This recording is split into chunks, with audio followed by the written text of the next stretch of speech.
The security cameras caught everything, me walking into that auxiliary shed, flipping one switch, and walking out like I owned the place. Which after 25 years, I basically did. They'd fired me that morning, publicly humiliated me in front of the entire management team like I was some rookie who'd screwed up his first week. But here's what Brad Hamilton and his MBA consultants didn't know. That switch controlled more than just voltage.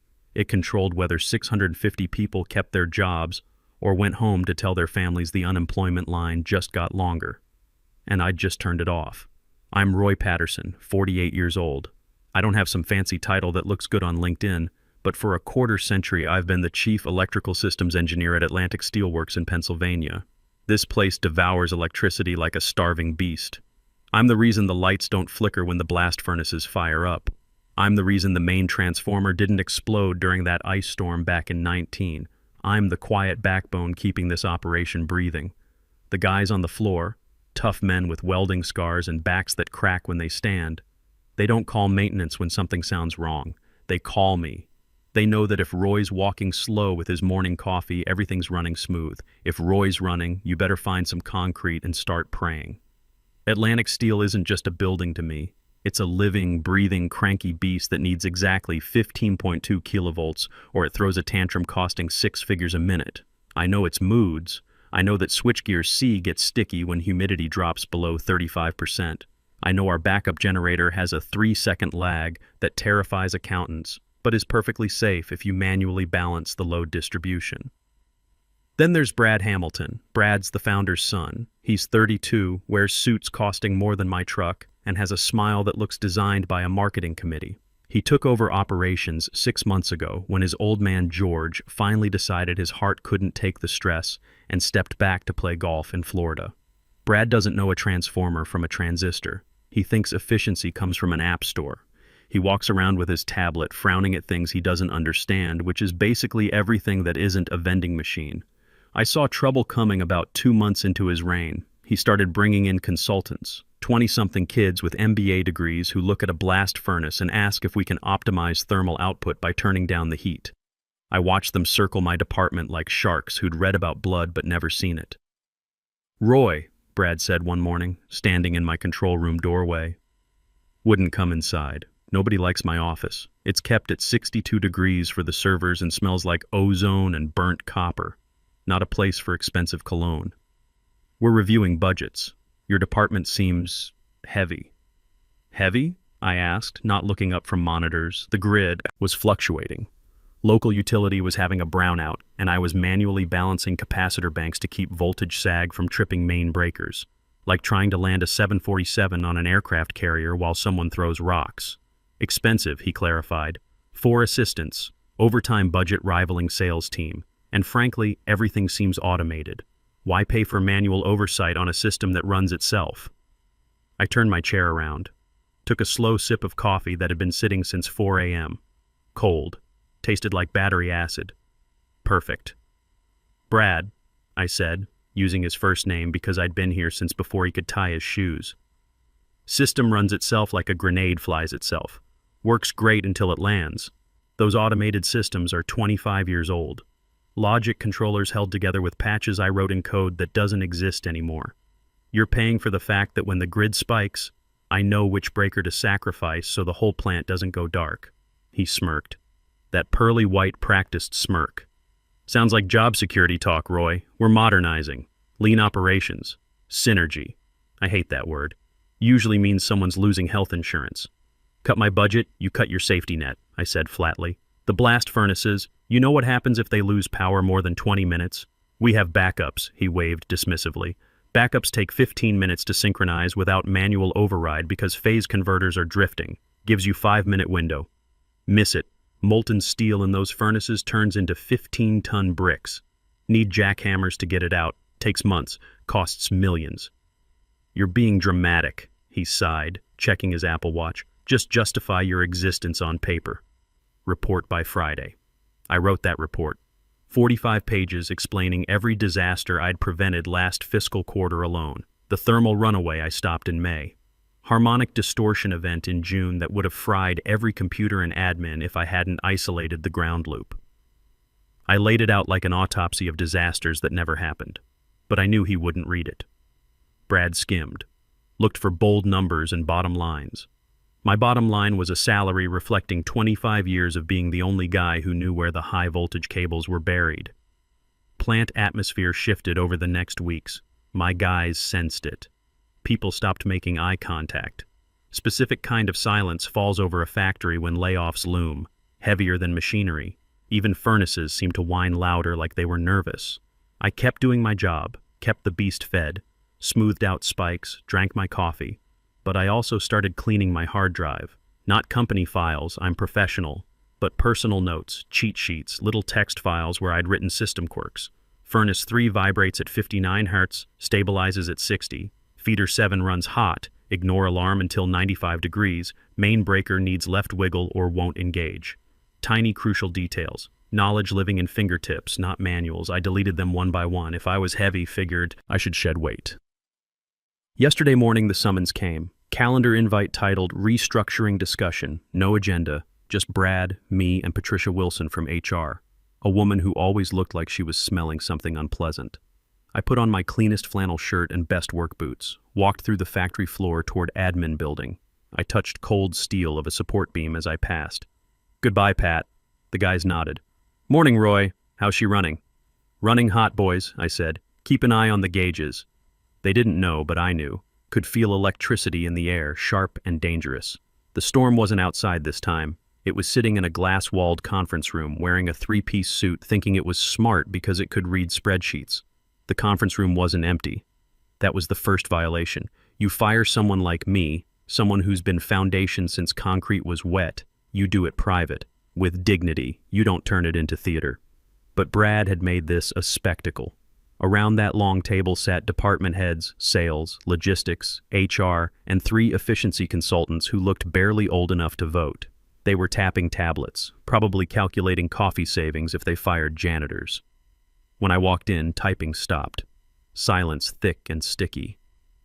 Roy, have a seat, Brad said, gesturing to the far-end chair. He was at the head, naturally, next to a projector screen showing a graph with red line falling like a stone. Title read, Legacy Costs and Operational Drag. I stayed standing. Prefer to stand, Brad. Knees lock up in cheap chairs. Nervous laugh ran through room. Patricia looked like she wanted to disappear. Brad's smile tightened. Suit yourself, he said, tapping laptop. Slide changed to breakdown of my salary, benefits, team overtime costs, projected in 4K for everyone to see. Violation of privacy, but Brad didn't care about privacy, cared about dominance. As you can see, Brad began, addressing the room rather than me, Engineering Oversight Department is bleeding us dry. Premium prices for manual intervention in automation age. Consultants ran full audit. Conclusion. Current grid management handled by existing software with simple remote monitoring. He looked at me then, eyes gleaming with triumph of a man who thinks he just slayed a dragon when really he kicked a sleeping bear. Roy, effective immediately, your position is eliminated. We're moving to cloud-based monitoring solution. Cloud-based, I repeated. Words tasted like ash. You're running a 50-year-old steel mill from the cloud. What happens when internet goes down? When latency hits 500 milliseconds and phase synchronization drifts? That's what redundancy protocols are for. One consultant piped up. Squeaky voice, tie too wide. Algorithm handles latency. I laughed. Not nice laugh. Dry, hacking sound from back of my throat. The algorithm, kid? Algorithm doesn't know furnace number 4 has hairline crack in induction coil creating harmonic feedback every time it gets cold. Doesn't know you ramp voltage slowly Tuesdays because utility does grid switch causing transient spikes. Sounds like folklore, Brad cut in, voice sharp. We operate on data, Roy, not superstition. Folklore. I stepped toward the table. Logistics manager actually flinched. I've kept this place from burning down 4 times last year. You call it folklore, I call it physics. Fire me and you lose the translator. Machinery doesn't speak English, Brad. Speaks voltage. And right now it's screaming. Enough. Brad slammed his hand down. Theatrical gesture, probably practiced. This isn't debate, it's notification. You're done. Access revoked as of now. He checked his watch. Security will escort you out. He threw packet of papers across table, slid and stopped near my hand. Standard severance. 2 weeks pay for every year served, provided you sign the NDA. I looked at that packet, then at Brad. Didn't feel sad. Felt cold clarity. Same feeling when breaker blew. Immediate damage assessment. Calculation of fix. Only this time, wasn't going to fix anything. You think I'm expensive? I asked, voice dropping low. Brad, I'm cheapest insurance policy you ever had. You're trading firefighter for smoke detector with dead batteries. Get out, Brad snapped, face flushing red. You're disrupting the meeting. I looked around room. Sales manager staring at shoes. Patricia pretending to take notes on blank pad. Nobody moved. Nobody spoke. 25 years of keeping their lights on, keeping paychecks flowing. Not one had spine to say maybe don't fire the guy who keeps the tower standing. Fine, I said. Reached into pocket, pulled out key card. Worn smooth, edges cracked, lanyard stained with grease. Tossed it on table. Landed with plastic clack that sounded like gunshot. I'll leave, I said. But let me give you free consulting since you love consultants. The blast furnaces run on buffered power supply. Buffer gets manually calibrated every 4 hours to account for grid drift. I did last calibration at 8 a.m. It's now 11:30. In exactly 30 minutes, drift will exceed safety threshold. Your automated system will try to correct, but can't because sensors on furnace line 3 are fouled with carbon dust. I was going to clean them after lunch. Brad rolled his eyes. We have maintenance crews.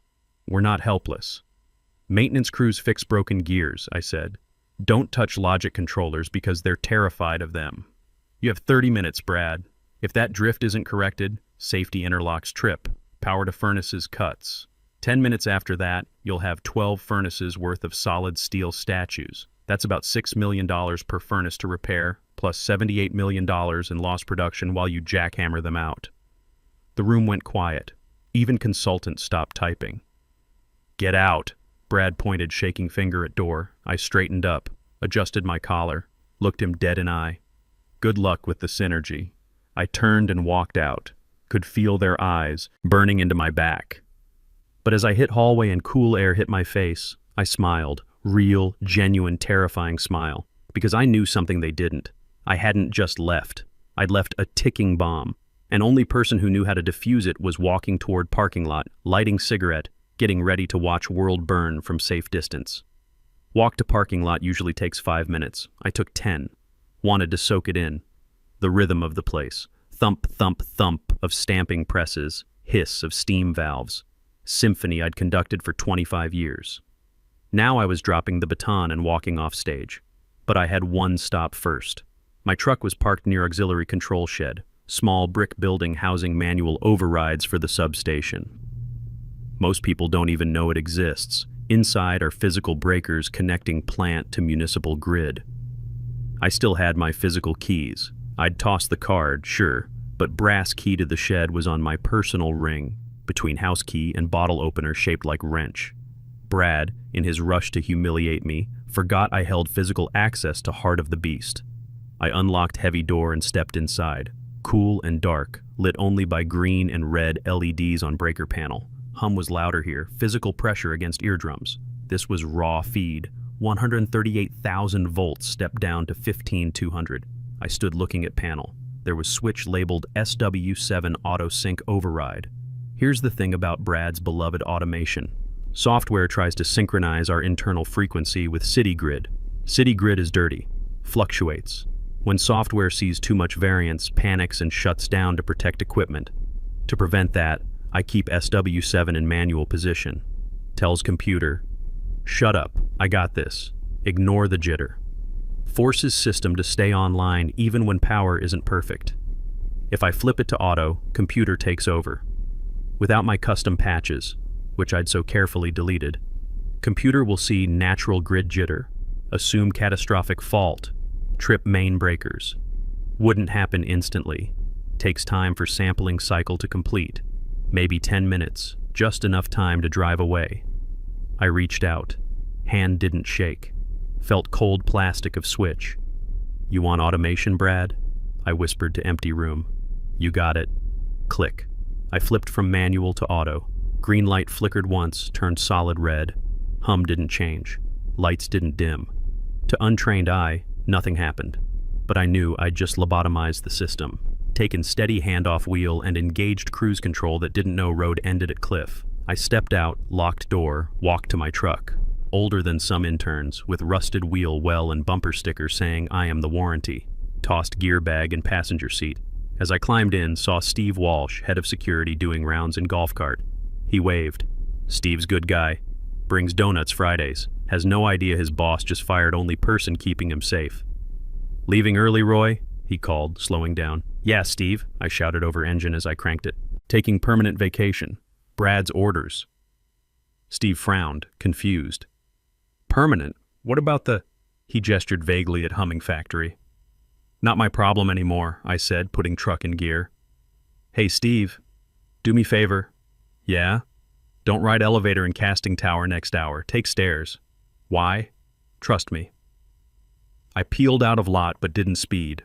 Drove speed limit, obeying every traffic law. Wanted to be miles away when alarm started. Checked dashboard clock, 11:42. Sampling cycle was 5 minutes. Error validation was 3 minutes. Trip sequence was 2 minutes. 11:52. That was time of death. I reached for Marlboros, shook one out, lit it with truck's lighter, took drag deep enough to scorch lungs, tasted like freedom and ash. Phone buzzed. Text from Lisa Torres, my assistant. Roy, where are you?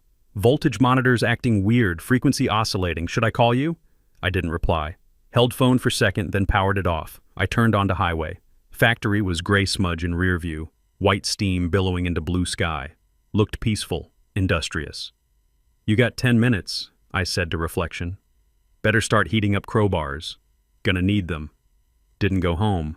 Home is quiet. Home is where I think too much. Instead, pulled into O'Malley's. Dive bar 5 miles up road that smells like stale beer and regrets. Noon on Tuesday, so clientele consisted of me, guy who looked like he'd been sleeping in his car since Clinton administration, and bartender Carmen with hair defying gravity. Afternoon, Roy, Carmen said. Bit early for heavy stuff? I'm celebrating, I said, sliding onto stool. Give me Boilermaker. Cheap whiskey, keep them coming. Celebrating what? Retirement. Involuntary, but effective immediately. Carmen raised eyebrow, but poured shot. I downed it. Burn was grounding. Phone was buzzing against bar like angry hornet. I knew exactly what was happening. Right now, inside plant, lights in main hall would be flickering. Not strobing, but subtle dimming, like building gasping. Heavy motors, crushers, conveyors would be changing pitch. That smooth, deep hum turning into jagged grinding as frequency slipped from perfect 60 Hz to 58.5. On factory floor guys, Tony Rodriguez, Danny O'Brien, Joey Martinez, would be looking up. They'd feel it in boots. Floor vibration changes when phase balance goes off. Tony would be yelling at new kid to check breakers. In control room, alarms would start. First yellow warnings. Voltage sag detected. Harmonic distortion. High. Lisa would be clicking frantically, trying to find override commands. But override commands were in my head, and I was drinking bourbon. Where's Roy? Someone would scream. Maybe Danny. He never trusted computers. And Brad. Brad would be in his office, maybe still in conference room explaining to board how much money he just saved. Wouldn't hear hum. Admin building is insulated. Wouldn't know until lights went out. 12 o'clock p.m. High noon. Phone started dancing on bar. Not just vibrating now, practically walking. I flipped it over. 15 missed calls. Patricia from HR. Brad. Do not answer. Lisa. Work plant emergency line and texts rapidly devolving from confusion to terror. Lisa. Roy, main bus is tripping. What's code for manual bypass? Lisa. Roy, pick up. System is crashing. Brad. Call me immediately. There's glitch. Brad. System is failing. Fix it. Brad. Answer damn phone or I'll sue you. I chuckled. Sue me, I muttered, nursing beer. Good luck serving papers to Ghost. Real horror wasn't lights going out. That's inconvenience. Horror was the blast furnaces. Their giant ceramic-lined chambers filled with molten steel and iron ore running at 1,500 degrees, kept liquid by massive electrical currents. At 5 minutes without power, magnetic fields collapse. Molten metal stops circulating. It settles. At 20 minutes, crust starts forming on top, like skin on pudding. But this pudding is 1,500 degrees and hard as rock. At 2 hours, furnace freezes solid. Frozen furnace is dead furnace. You can't just melt it again. You have to dismantle entire structure, jackhammer out solidified steel which ruins lining, rebuild from scratch. Costs about $6 million per furnace. We have 12 furnaces. Do math, Brad. That's $72 million in oops, and that's just repair cost. Lost production, missed contracts, penalties for late delivery to auto manufacturers. You're looking at $150 million hole in ground. Phone rang again. FaceTime from Lisa. I stared at it. Could picture her face, pale, terrified, lit by flashing red alarm strobes. I felt twinge of guilt. Lisa was good people. Didn't deserve this. But if I answered now, if I walked her through it, Brad would claim it was minor glitch. He'd spin it, say, see, we handled it, and I'd still be fired. You don't cure infection by treating symptoms. You let fever burn. I let it ring to voicemail. Another round? Carmen asked, eyeing phone. Your boss seems persistent. Ex-boss. Toxic relationship. Only calls when he needs something fixed. Suddenly, TV in corner cut to breaking news. Breaking. Smoke reported at Atlantic Steelworks. Emergency crews responding. Wasn't fire, was emergency venting. When furnaces lose power, carbon monoxide builds up, gets released through safety valves. Looks like black smoke. EPA hates that. Well, I said, raising glass to TV where helicopter footage showed my life's work venting angry black clouds. Looks like synergy just hit fan.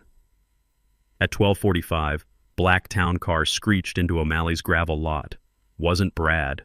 Brad drives Tesla because he thinks it gives him environmental cred. This was Lincoln Continental. Old school, heavy steel. Door opened and George Hamilton stumbled out. He looked like he'd been dragged from golf course. Polo shirt, khakis, face red from more than sun. Didn't look happy. Looked like man who'd just been told his retirement fund was on fire. He burst through door, scanned room, saw me, marched over, smelled of expensive cologne and panic sweat. Roy! He gasped, out of breath. You have to come back. I didn't turn around, kept watching news. Get in line, George. I'm enjoying my severance package. Severance? George grabbed my shoulder. I spun on stool, knocked his hand away.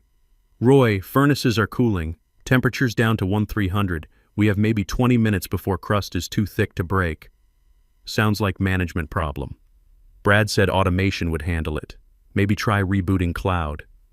Brad is an idiot, George shouted. Carmen stopped wiping. Drunk guy woke up. We fired him. Suspended him. Whatever you want. Just get in car. You fired him? George, you signed off on budget cuts. Don't pretend this is all Brad. He pulled trigger, but you bought gun.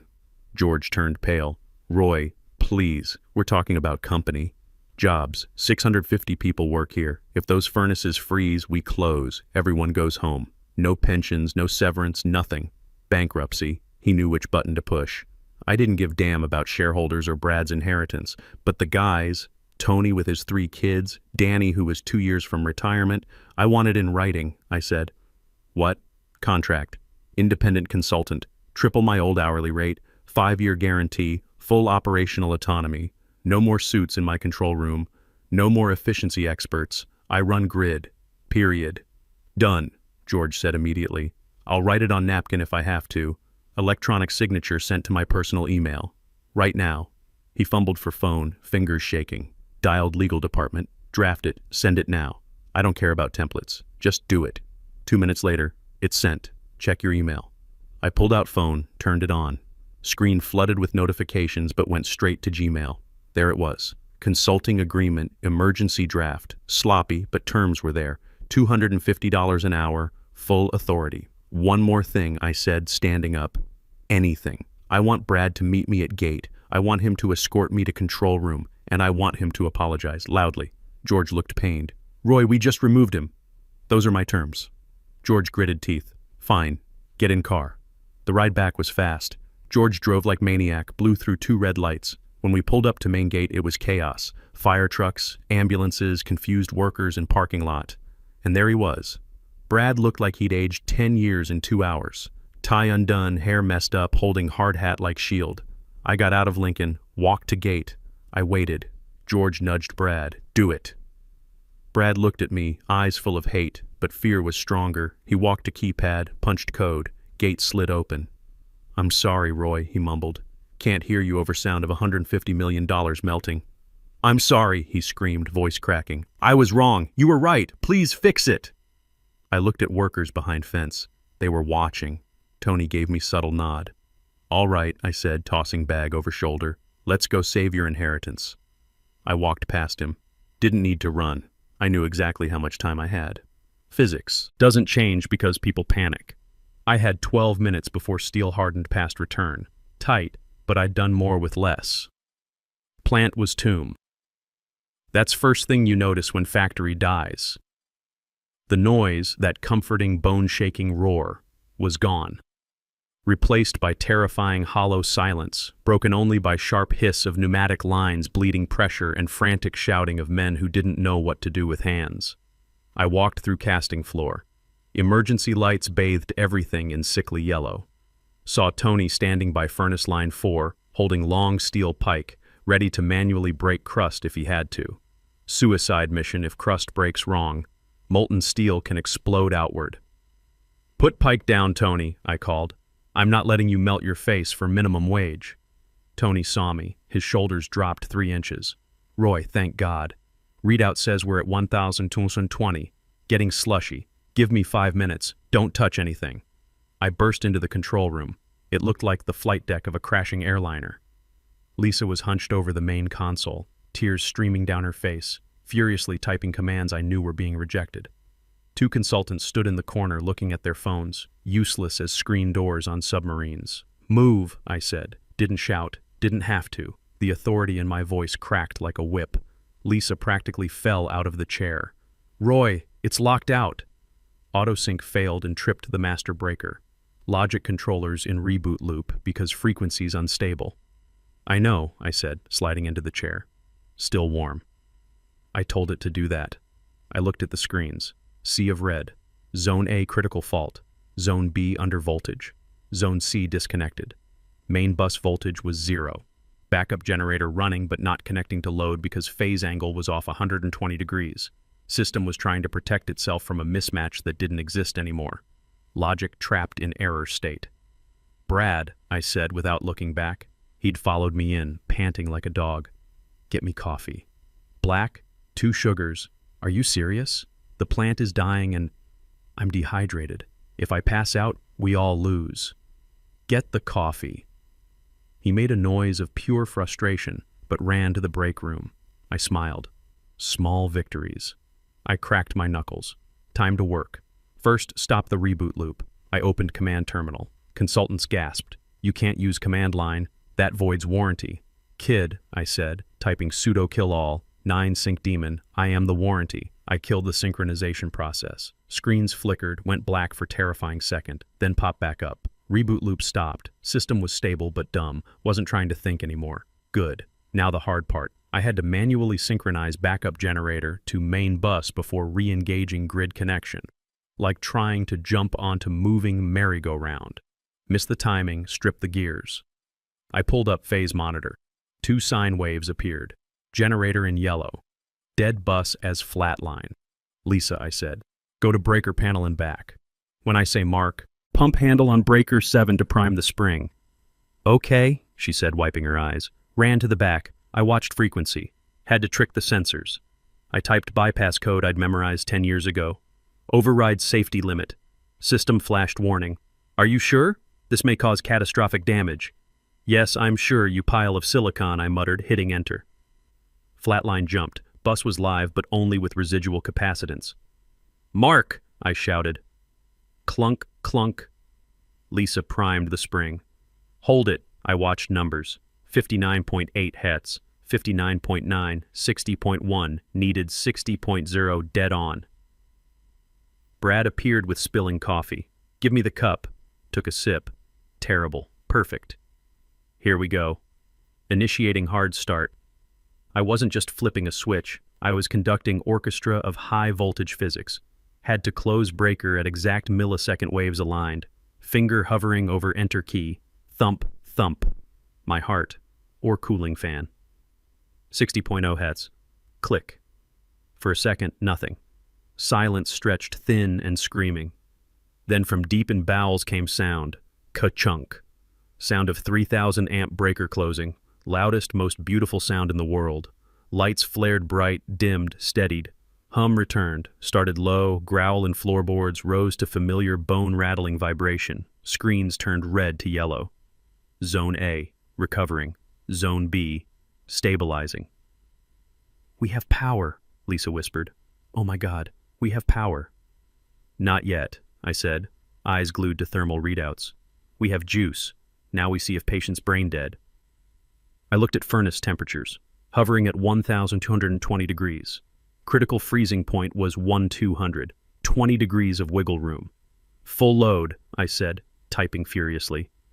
"Dumping everything into heaters. Ignore efficiency warnings. We need heat now." I pushed sliders to 110%. Alarm screamed. "Overcurrent. Transformer temp high. Let it scream. Burn it if you have to." I sat back watching temperature graph. Flat line, not going up. "Come on," I whispered. "Come on, you beautiful beast." The line was stubborn. 1,020, 1,119, 1,020 again, teasing us. Electricity flowing, dumping massive energy into furnaces. But thermal mass of steel is huge. Takes time to reverse cooling. "Why isn't it going up?" Brad demanded, sweating through his shirt. "Thermodynamics, Brad. You can't bribe physics." Then it happened.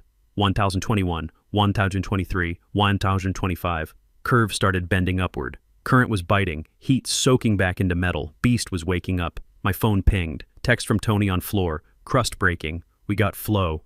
No leaks." "You did it, boss." I let out breath I didn't know I was holding. "We're good." Furnace line stable. Climbing back to operating temp. Room erupted. Consultants high-fived like idiots. George slumped against wall. Lisa hugged me from behind. "You're a wizard, Roy." "I'm not a wizard, Lisa. I'm just a mechanic who reads the manual." I stood up. Knees popped. Felt every minute of those 25 years. "Brad," I said. He looked defeated, small, stripped of arrogance. "My coffee's cold. Get out of my control room." He opened his mouth, looked at George, then walked out. I watched him go. Wasn't as satisfying as I thought, just necessary, like taking out trash. By 4 p.m., plant was back to normal, deafening self. I left Lisa in charge and went for a walk. Needed to see it.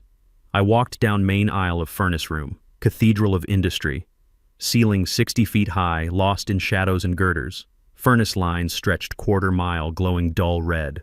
Men were working, skimming slag, adjusting feeds, moving with practiced efficiency. When they saw me, they stopped. Started with Tony. He banged his pike against steel grating. Clang, clang, clang. Danny joined with wrench on railing. Crane operator honked horn. Wasn't a cheer, was better. Iron salute.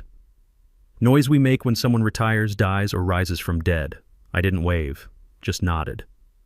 2 weeks later, dust settled. My new contracts framed on wall, making 3 times old salary. Come in at 9, leave at 3. Nobody says word. Brad's still here. Technically. Has office in basement. They gave him title Director of Strategic Vision, which means he stares at wall envisioning strategy where he isn't laughing stock. I'm sitting in control room now. 2:30 p.m. Grid stable. Hums perfect. Sipping coffee Lisa brought me. She's been promoted to junior systems engineer, teaching her the code, teaching her where bodies are buried, not so she can replace me, but so she can survive me. I look at Lisa working those controls, same focused look I had 25 years ago. Someday she'll train someone else, pass along what I taught her. That's how it works in places like this. Knowledge flows down through generations of people who actually know how things work. Plant's humming perfect now. Steel's flowing, and somewhere in his basement office, Brad's probably trying to figure out what went wrong with his automation. Me? I'm right where I belong, taking care of the beast that feeds 650 families. This isn't just a job, it's a calling. It's about keeping the lights on, keeping America running, and making sure the next generation knows the difference between data and wisdom. I open my drawer. Next to multimeter is bottle of hot sauce. Don't use it for lunch. Keep it as reminder. Sometimes you have to add heat to make people realize what they're eating is bland. The plant breathes around me, steady and strong. In a few years, maybe Lisa will have her own control room. Maybe she'll teach some young hotshot that computers are tools, not gods. Maybe she'll remember that the most important switch in any system is the one between your ears. That's legacy. Not your name on a building, but your knowledge in capable hands. That's how you live forever in a place like this.